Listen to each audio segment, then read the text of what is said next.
ጤና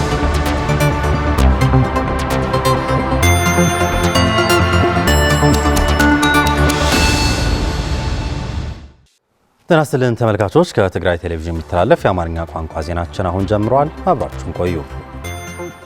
10 ሚሊዮን የትግራይ ሕዝብ አግልሎ የሚደረግ የህገ መንግስቱን የማሻሻል አሊያም ለመቀየር የሚደረግ ጥረት ተቀባይነት እንደሌለው አክሱማይ ዋዕላ አስታወቀ።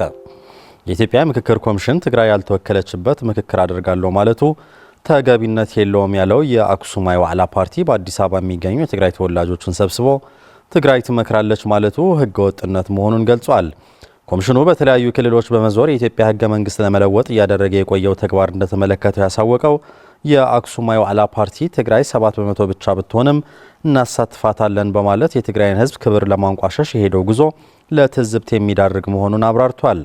ትግራይ እንደ ክልል ያልተሳተፈችበት ምክክር በማድረግ ህገ መንግስትን ለመለወጥ የሚደረገው ጥረት አደገኛ መሆኑን ያሳወቀው ድርጅቱ የኮሚሽኑ ተግባራት ኢትዮጵያን እንደ ሀገር ሊበታትን የሚችል መሆኑን ባወጣው መግለጫ አስታውቋል።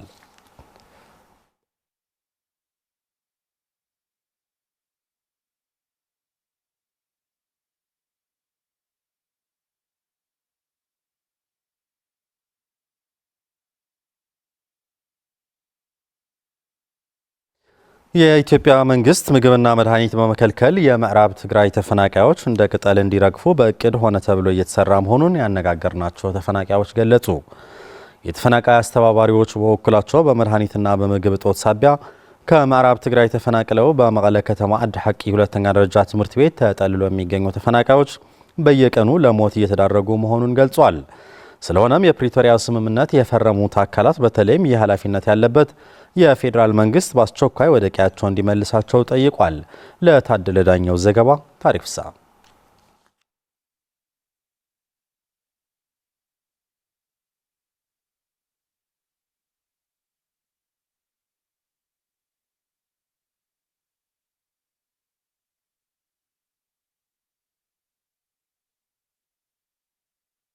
ወይዘሮ አስኳል ተክለማርያም ይባላሉ።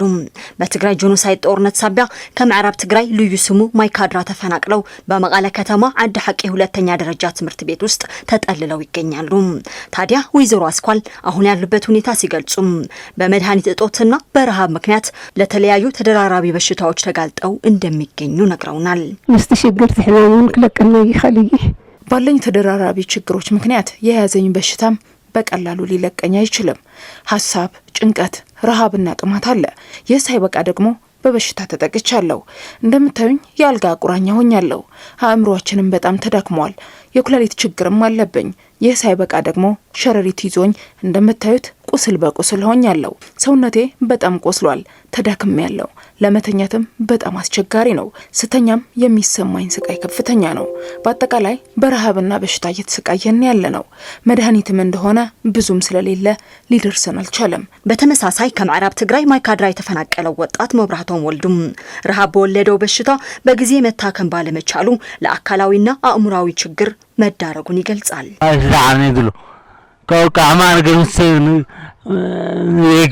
መጥፎ ስሜት ይሰማኛል። ራሴንም መቆጣጠር ያቅተኛል። በጆሮዬ የሆነ የሚጮህ ድምጽ ይሰማኛል። እግሬ ስለሚያመኝም መንገድ ላይ ሲሄድ እየተጋጨሁ ነው የሚሄደው። የተፈናቃዮች ህይወት እንኳን ስትኖረው ስታወራውም ይሰቀጥጣል ያለችው የመብራቶም ወልዱ እህት የሆነችው መረስዒት ወልዱ በበኩሏም እንኳን ወንድሟን እንድታሳክም ቀርቶ ህፃናት ልጆቿንም መመገብ አቅቷት ችግር ላይ መሆኗን ትገልጻለች። አብ ተመዛበልቲ ከቢድ ነገር ወግዒ ወለን ሰርግ እኛ ተፈናቃዮች ያለንበት ሁኔታ የሚወራ ነገር አይደለም። በጣም ከባድ ነው። እኔ ለራሴ ሳስበው በጣም ግርም ይለኛል። እንደ ሰው የሚቆጥረን መንግስት እኮ ነው ያጣ ነው። ወንድሜም እንደምታዩት ነው። እግሩም ጆሮም ታሟል። እኔ ደግሞ እንደምታዩኝ እሱን ሳስታምም ልጆችም አሉኝ። ያለው የተፈናቃይ ህይወትም ስቃይ ነው። ብቻ ያለንበት ህይወት ፈተና ነው። በመጠለያ ጣቢያው በመድኃኒትና ምግብ እጦት ሳቢያ ባለፉት 2 ወራት ብቻ 2 ሰዎች ህይወታቸው ማለፉን የገለጹት ደግሞ በመጠለያው የተፈናቃዮች አስተባባሪ አቶ ገብረስላሴ ኃይለ ሚካኤል ናቸው። ዛክል ሐገዛትን ድጋፋትን ዘመርካብ ዘወለዶ አስፈላጊ የሆነ ድጋፍና እርዳታ አለማግኘት የወለደው በርካታ ወላጆቻችን ከባድ ስቃይና መከራ ላይ ነው ያሉት። በዚህ መጠለያ ጣቢያ ውስጥ ባለው ረሃብና በሽታ ምክንያት 2 ሰዎች ሙተውብናል። ስለሆነም ደግሞ ይላሉ ያነጋገርናቸው ተፈናቃዮች ወገኖችና አስተባባሪው ያሉበት ሁኔታ አሰቃቂና ጊዜ የማይሰጥ በመሆኑ በአስቸኳይ ወደ ቀያቸው እንዲመለሱ የኢትዮጵያ መንግስት ኃላፊነቱን እንዲወጣ ጥሪ አቅርበዋል። የፕሪቶሪያው ስምምነት ተደራዳሪና አደራዳሪ አካላት ኃላፊነታቸው ይወጡ ዘንድም ተማጽነዋል። ረሻናን ሙቀትናን ፈይና ወደ ቀያችን ተመልሰን እርሻችን ላይ ተሰማርተን ህይወታችንን እንድናስተዳድርና ኑሯችንን እንድንመራ የሚመለከታቸው አካላት ወደ ቀያችን ሊመልሱን ይገባል። ሐገዝ የለን፣ በዋን ሕክምና የለን፣ ሰብአዊ እርዳታም የለም። በጊዜ ሕክምና ማግኘት የሚባል ነገር ከባድ ነው። መድኃኒትም የለም። እንደ ቅጠል እየረገፍና ያለ ነው። ስለዚህ መጀመሪያ የፕሪቶሪያው ስምምነት ላይ እንደተፈራረሙት አሁንም ተግባብተው ወደ ቀያችን ይመልሱን። አሁንስ በቃን። ስፔሻሊቲ ፌደራል መንግስት ሲባል ለጸገም ዚ ከሰምዕና ተገቦ ጸማም እዝኒ ይሁና። ስለዚህ የፕሪቶሪያ ስምምነት የፈረሙ አካላት በአስቸኳይ ወደ ቀያችን እንድንመለስ ሊያደርጉ ይገባል። በተለይ የፌደራል መንግስት ያለንበት ችግር እየሰማን አይደለም፣ ትኩረትም እያደረገበት አይደለም፣ በስልት እየጠፋን ያለ ነው። ስለዚህ ሁላችንም ተፈናቃይ ወገኖች ወደ ቀያችን ተመልሰን መደበኛ ህይወታችን እንድንመራ መፍትሄ ሊበጅልን ይገባል። የኢትዮጵያ መንግስት እያደረገ ያለው የበጀትና የነዳጅ ክልከላ ተጽዕኖ እንደፈጠረባቸው የመቀለ ከተማ ነጋዴዎች ተናገሩ። የፌዴራል መንግስት ለትግራይ የሚልከውን በጀትና ነዳጅ እንዲልክ የጠየቁት የንግዱ ማህበረሰብ በዘላቂነት የትግራይ ህዝብ ችግር ለመፍታት አንድነትን በማጠናከር መሆኑን ገልጸዋል። ለበላይ ሽፈራው ዘገባ ብርቱካን ጌታዬ። የትግራይ ህዝብ መንግስት ባስቀመጣቸው የተለያዩ አገልግሎቶች ክልከላ ለከፋ ማህበራዊ ኢኮኖሚያዊ ችግር እየተጋለጠ ይገኛል። በተለይም የበጀት ክልከላው በመንግስት ሰራተኛው ላይ የፈጠረው ኢኮኖሚያዊና ሰብአዊ ቀውስ በተጨማሪ የነዳጅ ክልከላውን በአጠቃላይ ህዝቡ ላይ ከፍተኛ ችግር ማስከተሉን ቀጥሏል። በመቀለ ከተማ የሚገኙ የንግዱ ማህበረሰብ አባላትም የኢትዮጵያ መንግስት ትግራይ ላይ እያደረገ ያለው የበጀትና የነዳጅ ክልከላ በማህበራዊና ኢኮኖሚያዊ ዘርፉ ተጽዕኖ እንደፈጠረባቸው ይገልጻሉ። ትረጋዳይ በጣም ፌደራል በጣም ይዛሐሰና ዘሎ ማህበረሰብ ደኺሙ ነጋዴው ማህበረሰብ የፌደራል መንግስት ባስቀመጣቸው ክልከላዎች በጣም እየተጎዳ ነው። እኔ በነዳጅ ጦት ምክንያት ሃይሉክስ መኪናዬን ሸጫለሁ። ክልከላና ነዳጅ ይሁን ና በጀት ይሁን የነዳጅና የበጀት ክልከላው በአጠቃላይ ማህበረሰቡን ጎድቶታል። ለሁለተኛ ጊዜ ነው ከበባና ክልከላ ውስጥ ያለ ነው። ሰው ያለውን ሀብት እያጣና እየደቀቀ እየሄደ ነው ያለው። ነጋዴውም በከባድ ሁኔታ ውስጥ ነው ያለው። የንግድ ማህበረሰብ አባላቱ አክለውም የትግራይ ህዝብ ባለፉት ዓመታት የኢትዮጵያ መንግስት ጥሎ በነበረው ክልከላ የትግራይ ህዝብ ከፍተኛ ስቃይና መከራ ማሳለፉን በማስታወስ ይህን ችግር ያስቆመው የፕሪቶሪያው ስምምነት እንደነበርም አውስተዋል። በመሆኑም ስምምነቱን ሙሉ በሙሉ በመተግበር የህዝቡን ስቃይ ማስቆም እንደሚገባ የገለጹት የንግዱ ማህበረሰብ ትግራይ የሚገባትን የበጀትና የነዳጅ ድጎማ በመላክ ችግሩን በዘላቂነት መፍትሄ እንዲያበጅለትም ነጋዴዎቹ ጠይቀዋል። ትልጉቦ ናይ ድጎማ ናይ ትግራይ ክላአኸልሎ ትግራይ የሚገባትን ድጎማ ሊላክላት ይገባል። የነዳጅ ዋጋ ለሊትር 500 ብር ደርሷል። የመንግስት ሰራተኛውም ደሞዝ የለውም። የትራንስፖርት አጥቶ እየተንከራተተ ነው ያለው። መንግስት ፌደራልም ልቦና አስፊሑ የፌደራል መንግስት ነዳጅ በጀቲውን ሌሎች አገልግሎቶችን ጭምር የሚገባንን የጠየቅ ነው። የማይገባንን ጠይቀን አናውቅም። ስለዚህ የሚያስፈልገንን ሊልክልን ይገባል። ናይ ትግራይ ዘላ መፍትሄት ሓንትን ያ የትግራይ መፍትሄ አንድና አንድ ነው። እሱም አንድነታችንን በማጠናከር ሰላም በማስፈን ልማት በማልማት ተፈናቃዮች እንዲመለሱ በመጠየቅ ነው። በመጨረሻም አስተያየት ሰጪዎቹ ይህ የትግራይ ህዝብ ሁለንተናዊ ችግር እስኪፈታ በአንድነት መቆምና አንድነትን ማጠናከር ይገባል ሲሉ መልእክታቸውን አስተላልፈዋል። የኢትዮጵያ መንግስት በትግራይ ያኖረውን ዘርፈ ብዙ ክልከላ ተከትሎ በትግራይ በሆቴልና ቱሪዝም ዘርፍ ላይ መስተጓጎል እየፈጠረ መሆኑን በሆቴል ዘርፍ ላይ የተሰማሩ ባለሀብቶች ገለጹ። ከፕሪቶሪያ ስምምነት በኋላ በትግራይ የሆቴልና ቱሪዝም እንቅስቃሴ በአንጻራዊ ሁኔታ የተሻለ ለውጥ አሳይቶ እንደነበረ በማውሳት አሁን ባለው ክልከላ ግን ዘርፉ ወደ ኋላ እየተመለሰ መሆኑን ተናግረዋል። ማዛ መኮንን በትግራይ በተከፈተው ጆኖሳይዳዊ ጦርነት ከፍተኛ ውድመት ካስተናገዱት ዘርፎች መካከል የቱሪዝም ዘርፉ ተጠቃሽ ነው። በትግራይ የሚገኙ የቱሪዝም መስህብ የሆኑ ቦታዎች፣ ገዳማት፣ ውቅር አብያተ ክርስቲያናትና ታሪካዊ ቅርሶች ከሀገር ውስጥና ከውጭ ለሚመጡ ዜጎች የሀገር ገጽታ ግንባታን በማሳየትና የገቢ ምንጭ ሆነው ለሀገር ኢኮኖሚ ከፍተኛ አስተዋጽኦ እያበረከቱ መጥቷል። በነበረው አውዳሚ ጦርነት ግን የቱሪዝም ዘርፉ ሙሉ በሙሉ የተቋረጠበት፣ ገዳማትና ውቅር አብያተ ክርስቲያናት የፈረሱበትና የወደሙበት ሁኔታም ተከስቷል። በፕሪቶሪያው ስምምነት በተገኘው አንጻራዊ ሰላም ተቋርጠው የነበሩ የትግራይ ቱሪዝም እንቅስቃሴ የተወሰኑ ጅማሬዎች ላለፉት 3 ዓመታት ቢያሳይም እንኳን አሁን በትግራይ ያጋጠመው ዘርፈ ብዙ ክልከላዎችና መቆራረጦች ዘርፉን ዳግም አደጋ ውስጥ ከተውት ይገኛሉ።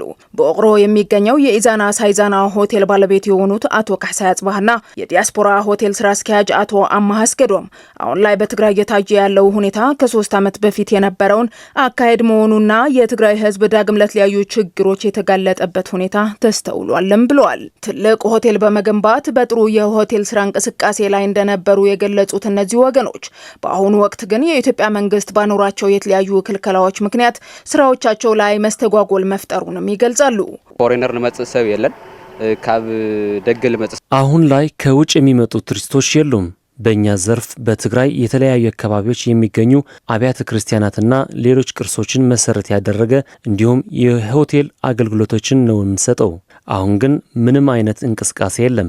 ነዳጅ ስለሌለም የጉብኝት ስራዎች ቆመዋል። የሸቀጦች ዋጋም ጨምረዋል። በሆቴላችን ላይ ከፍተኛ ቀውስ ፈጥሯል። አጠቃላይ ባለው ክልከላ በዘርፉ የተሰማራን ሰዎች ትልቅ ጫና አሳርፎልናል። ብዙ ጋሻ ተደመጽካ ተንቀሳቀስ አይተኸለ እንግዶች ካላስተናገድን የሆቴል ስራ ማንቀሳቀስ አይቻልም። ነዳጅ አለመኖሩን ተከትሎ በሆቴል ስራችን ላይ ከፍተኛ ጫና ፈጥሯል። መስራት አልቻልንም። ትራንስፖርት ከሌለ ጎብኚዎችና እንግዶች አይመጡም። በዚህም ደግሞ ስራችን እየተስተጓጎለ ነው። በሆቴል ዘርፉ ላይ የተሰማሩ ባለሀብቶች በሆቴል ስራዎቻቸው ከራሳቸው አልፈው ለበርካቶች የስራ እድል በመፍጠር ስራ አጥነት መቅረፍ ላይ የድርሻቸውን እየተወጡ መቆየታቸው የገለጹት ባለሆቴሎቹ አሁን ያጋጠመው ክልከላ በዚህ ከቀጠለና አፋጣኝ መፍትሄ ካልተደረገለት ዘርፉና ሰራተኞቹ አደጋ ላይ ሊወድቁ እንደሚችሉም ስጋታቸው ገልጸዋል። ቀድሞ ሕጂ ካብሉ ሰራሕና ይና ደሞዝ ለከፍልና ለና ጀስ ሰርቪስና ብሎክ ላይ ምግባሩ ከዚህ ቀደም ሰርተን ካስቀመጥነው ነው ለሰራተኞች ደሞዝ እየከፈልን ያለ ነው። እናም አስቸጋሪ ሁኔታ ላይ ነው ያለ ነው። እና 34 ሰበለው ነው ዛገዛዚያ ኮይን ግን አቶም ሰውና ደሞዝ እንከፍለና በስራችን እስከ 40 የሚደርሱ ሰራተኞች አሉን። ስራ ባይኖርም መክፈል ስላለብን ብቻ ካስቀመጥነው እየከፈልን ነው። ሰላም ከፈጠር ተና ፕሪቶሪያ ሰላም እንዲፈጠር የፕሪቶሪያው ስምምነት ተግባራዊ እንዲደረግ ነው ፍላጎታችን። ይህ ከሆነ መሰረታዊ ችግሮች ይፈታሉ፣ እኛም ወደ ስራችን እንመለሳለን ብለን እናምናለን። ከፕሪቶሪያው ስምምነት በኋላ የሆቴልና ቱሪዝም እንቅስቃሴው በአንጻራዊ ሁኔታ ለውጥ አሳይቶ እንደነበረ ያወሱት ደግሞ የትግራይ ሆቴልና ቱሪዝም ባለሙያዎች ማህበር ፕሬዝዳንት አቶ ጥጋቡ ኪሮስ ሲሆኑ አሁን ባለው ክልከላ በዘርፉ እንቅስቃሴ ላይ መስተጓጎል መፍጠሩንም ገልጸዋል። እንቅስቃሴ ናይ ቱሪዝም ናይደገ ናይ ውሽጥ ዓዲ የቱሪዝም እንቅስቃሴ አሁን ላይ ጎብኚዎች እየመጡ አይደለም። ክልከላው በፈጠረው ጫና እንግዶች መንቀሳቀስ አልቻሉም። ሌላው በተለያዩ ዘርፎች ለመንቀሳቀስ የሚሰሩ ወገኖችም በነዳጅ ምክንያት ከስራ ውጭ ሆነዋል እና ትልቅ ገጽታ መፍጠር የሚችለው የሆቴልና ቱሪዝም ዘርፍ አሁን ላይ ወደ ኋላ ተጎትቷል። ከፕሪቶሪያው ስምምነት በኋላ የተወሰነ እንቅስቃሴ ታይቶ ነበር። አሁን ባለው ሁኔታ ገበያቸውም ከቀን ወደ ቀን ወደ ዜሮ የወረደበት ሁኔታ ነው ያለው።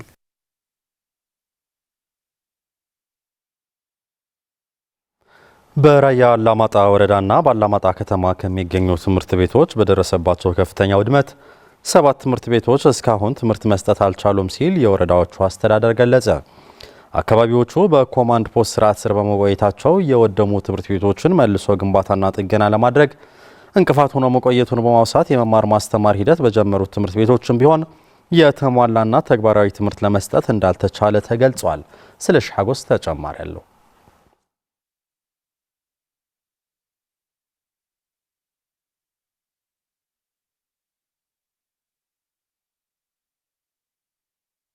መምህር ኩቢሲሳይ መንገሻና መምህር ኪሮስ መረሳ የራያ አላማጣ ወረዳና የአላማጣ ከተማ ትምህርት ጽፈት ቤት ኃላፊዎች ሲሆኑ በአላማጣ ከተማና በወረዳው የሚገኙ ትምህርት ቤቶች በኢትዮጵያ መከላከያ ሰራዊት ከፍተኛ ውድመት የደረሰባቸው ከ3 ዓመት በላይ የወታደር ካምፕ ሆኖ በመቆየታቸው በትምህርት መስጫ ቁሳቁስ ወደ 0 ደረጃ ተመልሰዋል ሲሉ ገልጸዋል።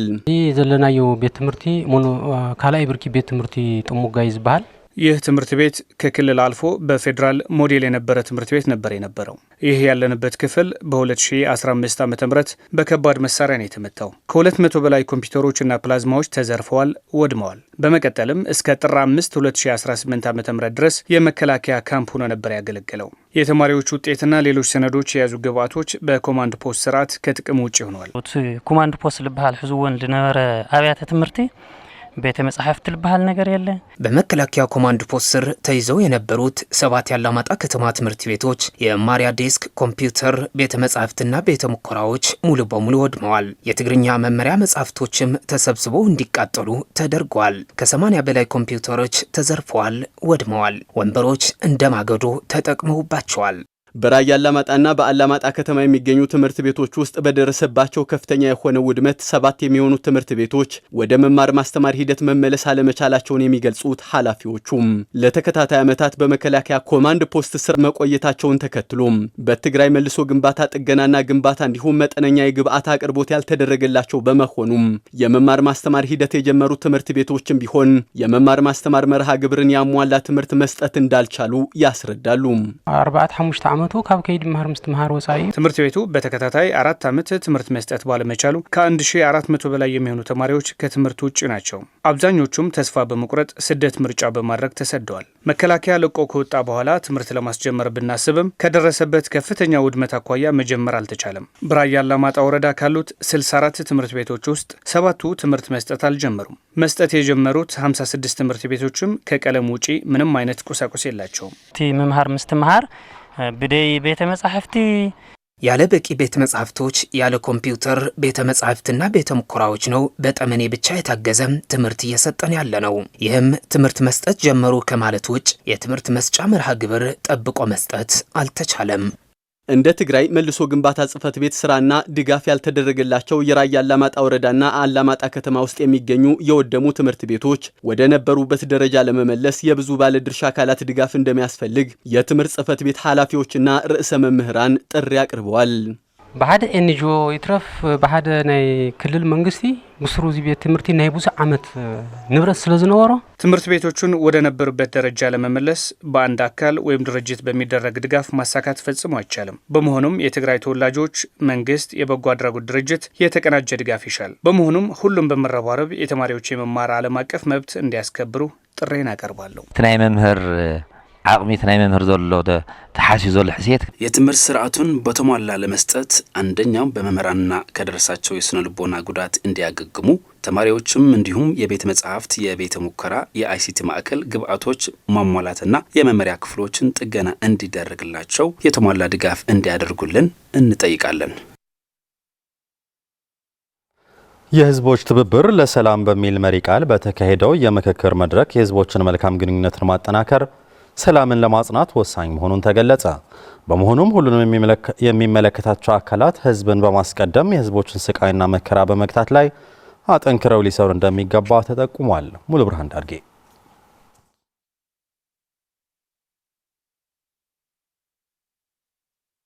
የህዝቦች ትብብር ለሰላም በሚል ርዕሰ ጉዳይ መጋቢት 20 2018 ዓ.ም የህዝብ ለህዝብ ግንኙነትን ለማጠናከር ያለመ መድረክ በመቀለ ከተማ ተካሂዷል። በመድረኩም ከተለያዩ ክልሎች የተውጣጡ ተሳታፊዎች የተገኙ ሲሆን በመድረኩ ጥናታዊ ጽሑፍ ያቀረቡት የታሪክ ምሁር አቶ ጸጋዛ አብካሳ የኢትዮጵያ መንግስት ላለፉት 8 ዓመታት በህዝቦች ላይ እያደረሰ ያለውን ኢሰብአዊ ድርጊት ስልጣኑን ለማራዘም እየተጠቀመበት ይገኛል በማለት ለዚህም በትግራይ ህዝብ ላይና በሌሎች ክልሎች እየተፈጸመ ያለውን ድርጊት ማሳያ ነውም ብለዋል።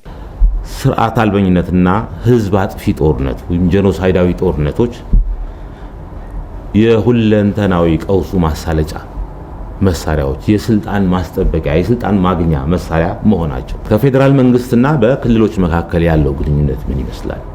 ህዝቦች እንዴት ነው ሃንድል የሚያደርጋቸው ስንመለከት ቤስት ማሳያው ትግራይ ላይ የተፈጸመው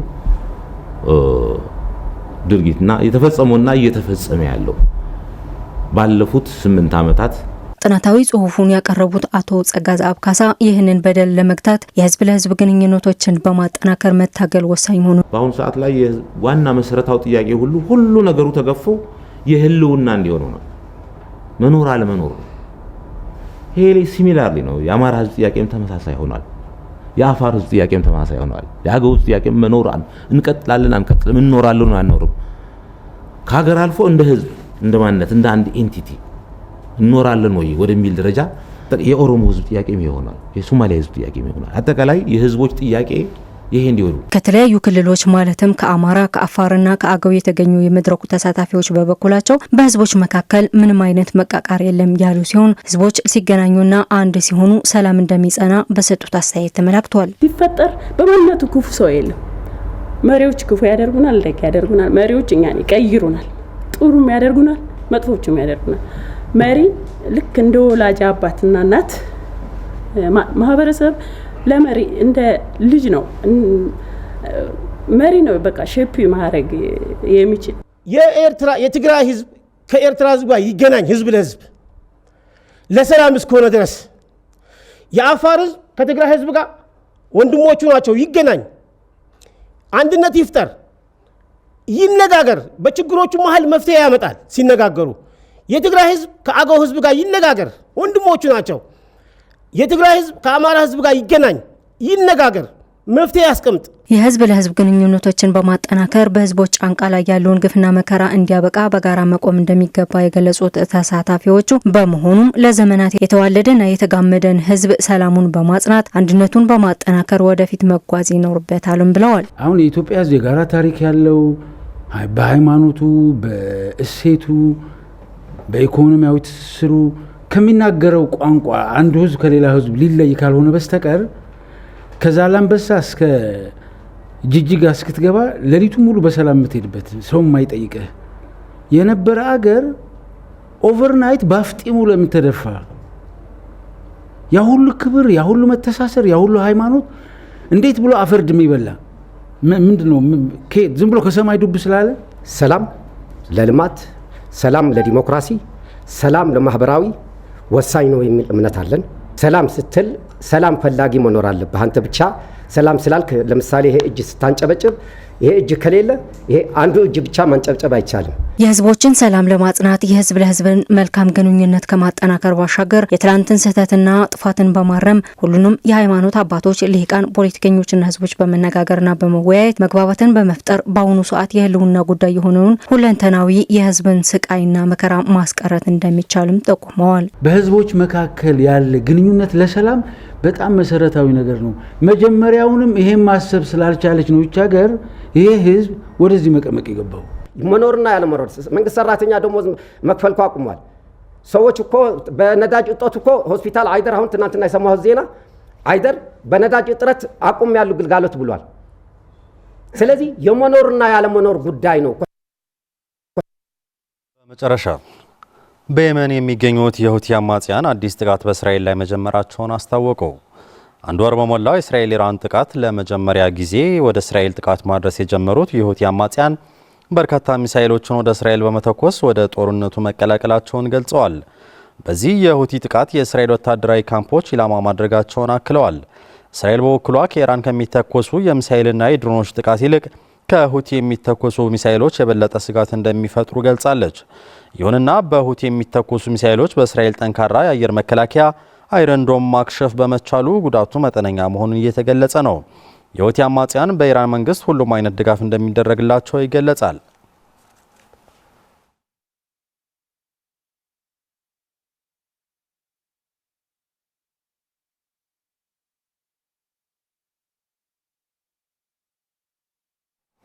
ተመልካቾች ዜናዎቻችን አብቅተዋል። ስለተከታተላችሁ እናመሰግናለን። ሰላም